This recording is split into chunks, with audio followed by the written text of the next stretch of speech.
From translation, Net New English Translation, this 179th day of the year, today we are reading passages, Psalms 78-79, Psalms chapter 78, verses 1 to 72. My people, listen to my teaching. Pay attention to what I say.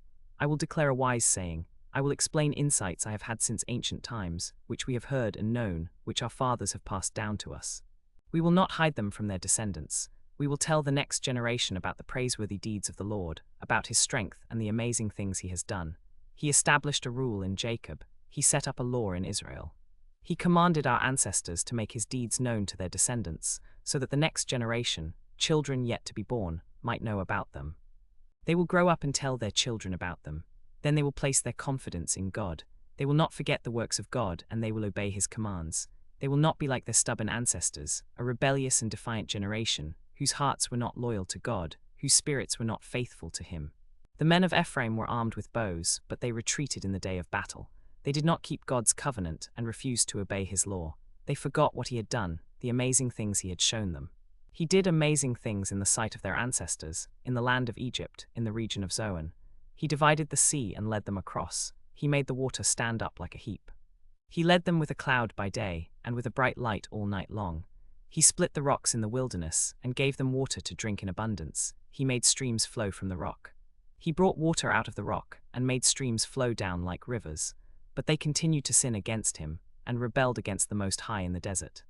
They deliberately challenged God by demanding food to satisfy their appetite. They spoke against God, saying, "Can God spread a table in the wilderness? Look, he struck a rock, and water flowed, streams gushed forth. But can he also give us food? Can he provide meat for his people?" When the Lord heard this, he was furious. A fire broke out against Jacob, and his anger flared up against Israel, because they did not have faith in God, and did not trust his ability to deliver them. He gave a command to the clouds above, and opened the doors in the sky.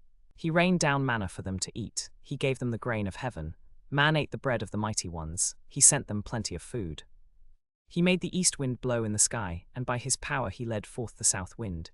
He rained meat down on them like dust, birds that flew like sand. He made them land in the middle of their camp, all around their tents.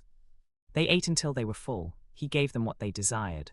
But before they turned from the food they craved, while it was still in their mouths, God's anger rose against them. He put to death the strongest of them, and brought down the young men of Israel. Despite all this, they kept sinning, and did not have faith in his amazing deeds. So he brought their days to an end in futility, and their years in terror. When he killed some of them, the rest began to seek him. They repented and searched earnestly for God. They remembered that God was their protector, and that the Most High was their deliverer. But they deceived him with their words and lied to him. Their hearts were not loyal to him, and they were unfaithful to his covenant, yet he was compassionate. He atoned for their sin and did not destroy them. He often held back his anger, and did not unleash all his fury. He remembered that they were made of flesh, like a wind that passes and does not return. How often they rebelled against him in the wilderness, and insulted him in the desert. Again and again they challenged God, and hurt the Holy One of Israel. They did not remember what he had done, the amazing things he had shown them. He did amazing things in the sight of their ancestors, in the land of Egypt, in the region of Zoan. He turned their rivers into blood, and they could not drink from their streams. He sent swarms of flies that devoured them, and frogs that destroyed them. He gave their crops to the grasshopper, the fruit of their labor to the locust. He destroyed their vines with hail, and their sycamore fig trees with sleet.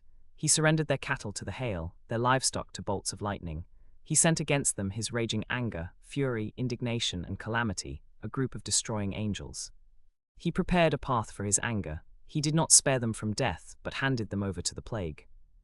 He struck down all the firstborn in Egypt, the firstfruits of their reproductive power in the tents of Ham. But he brought his people out like sheep. He led them like a flock through the wilderness. He guided them safely, and they were not afraid, but the sea covered their enemies. He brought them to the border of his holy land, to this hill country which his right hand had acquired. He drove out the nations before them. He assigned them their tribal allotments, and allowed the tribes of Israel to settle in their tents. Yet they challenged and defied the Most High God, and did not obey his commandments. They were unfaithful and acted treacherously like their ancestors. They were unreliable like a faulty weapon. They made him angry with their pagan shrines. They made him jealous with their idols. When God heard, he was furious. He utterly rejected Israel. He abandoned his sanctuary at Shiloh, the tent where he lived among people. He allowed the symbol of his strong presence to be captured. He gave his splendor into the hand of the enemy. He delivered his people over to the sword, and was furious with his own special possession. Fire consumed their young men, and their virgins remained unmarried. Their priests fell by the sword, but their widows could not weep. Then the Lord awoke as one from sleep, like a warrior wakes from a drunken stupor.